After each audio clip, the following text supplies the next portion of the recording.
Good evening, this is Val Sada, and I'm going to be sharing my thoughts about blending a nursing classroom. So as I was doing a review for this particular module assignment, I looked at multiple articles, in particular the Walsh's article on the SAMR model, which was new for me.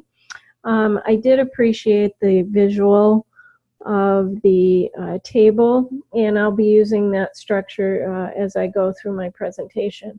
The first area is substitution and augmentation to enhance my classroom. I have tried those, and I'm going to reflect a little bit on those. I am going to move for the exercise for this assignment, hopefully to redefinition of what I'm using the technology for in my classroom. There's my little head spinning around. I had attempted to do a substitution, straight substitution, using an online training module for nurses within my classroom.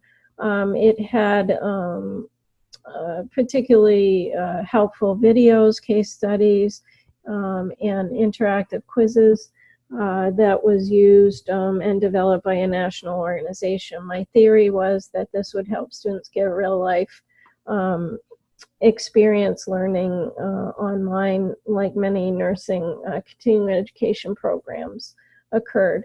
The real thing that I found is that students, my little graphic here, what am I supposed to get out of this? But also I didn't have any component with that that I brought back to the classroom. I let it stand alone on its own, and it was not as successful as I was hoping.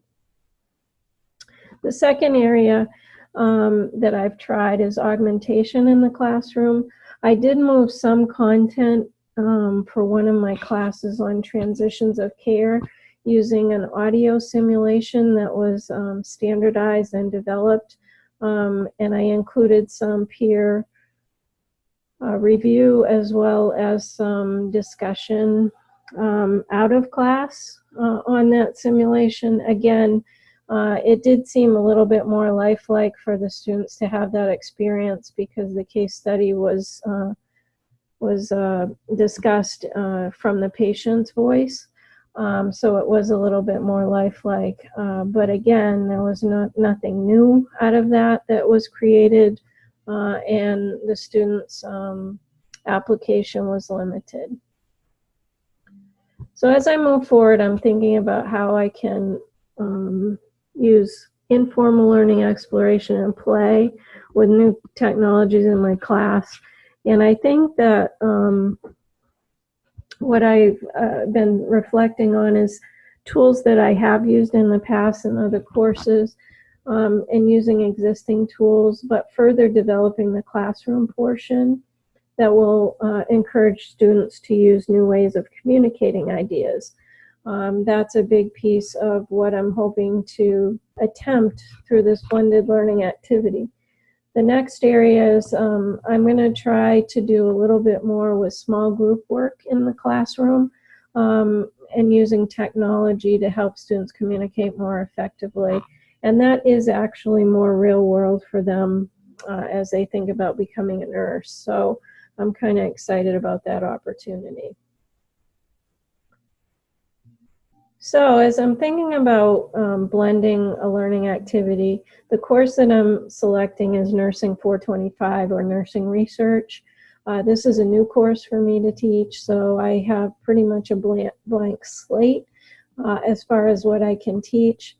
And I did review the article by Thompson, the Blend Kit, and I'm going to structure my activity discussion around the 4 areas that he described around content, the role of the teacher-student, the technology use and role of media in delivering of content, and an evaluation of performance. This one, simple activity of a word cloud, which I would love to engage my students in an open discussion in class, is something that I think would be a great introduction to this particular class and module. So first, I identified some learning outcomes to help guide me as to what I can do for this particular class. This is one small portion of a larger course piece on doing research and developing evidence-based practice. So the first outcome is identify steps of the evidence-based practice model. I would like them to be able to develop a concept map of an issue that they have experienced in clinical related to evidence-based practice. And the last thing that I would like them to accomplish is to create a small group poster or a short video presentation outlining just one issue that the group feels would be conducive to conducting more research. So for the preparation for this particular module, I would encourage students to do some pre-work prior to coming to class. So I love the format of using podcasts and YouTube videos. It gives a different flavor to what the textbooks offer. And for some students, this can be a great way to put the textbook content into perspective. So I did pick this one video. It's actually more of a cartoon type of video, but it's very well done from a group of Canadian nurses. And it's called Evidence Informed Practice, and there's examples in there. The second choice that I would like to use is this podcast. It was presented an interview with one of the leading nurse researchers in evidence-based practice, Dr. Barbara Melnick. And I think that that could be very helpful since I have so many commuting students. They could just load that onto their iPod and listen to it as they commute. As far as spelling out the teacher versus student role in this activity, the first thing is I would provide information through pre-work and in-class outlining of activities as we go through the course class day.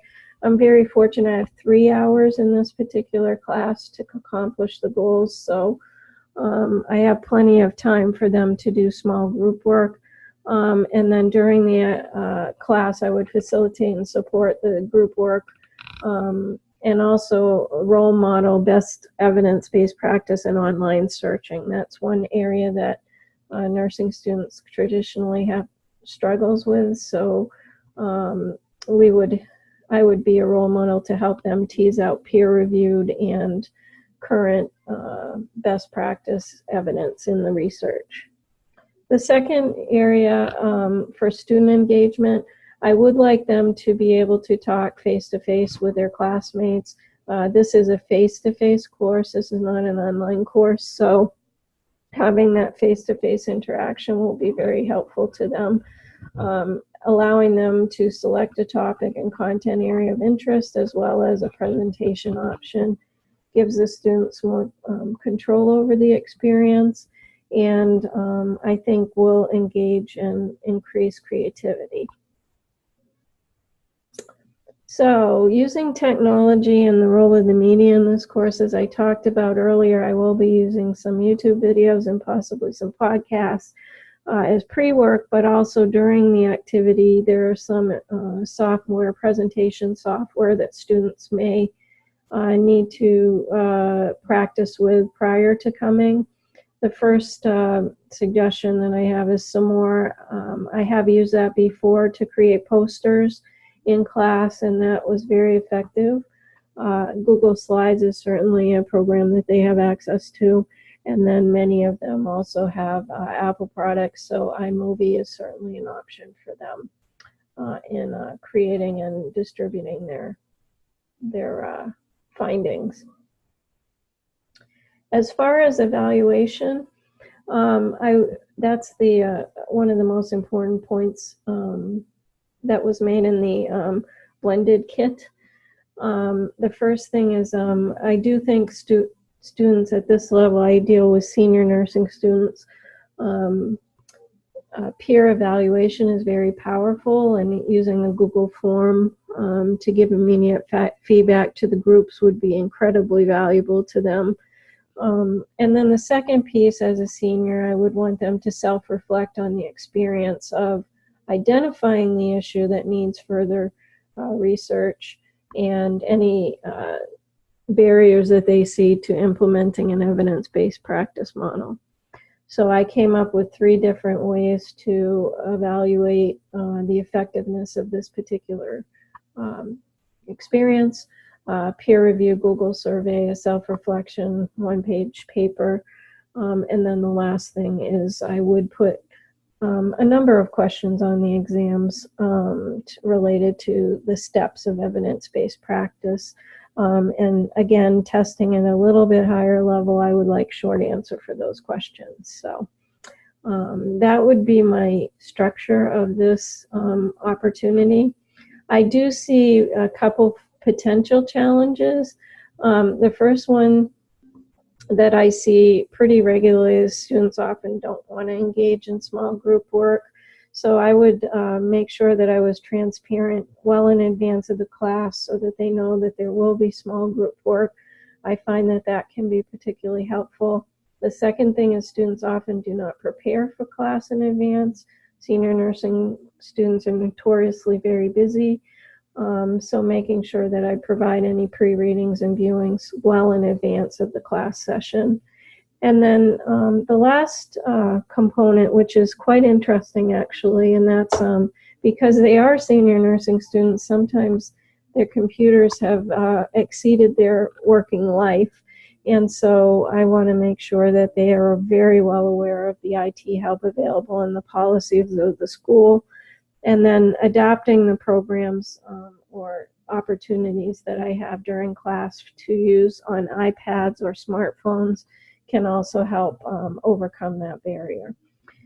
The last tip that I have and challenge is just remind myself that being a risk taker and trying something new and just remind myself prior to class that I need to have fun.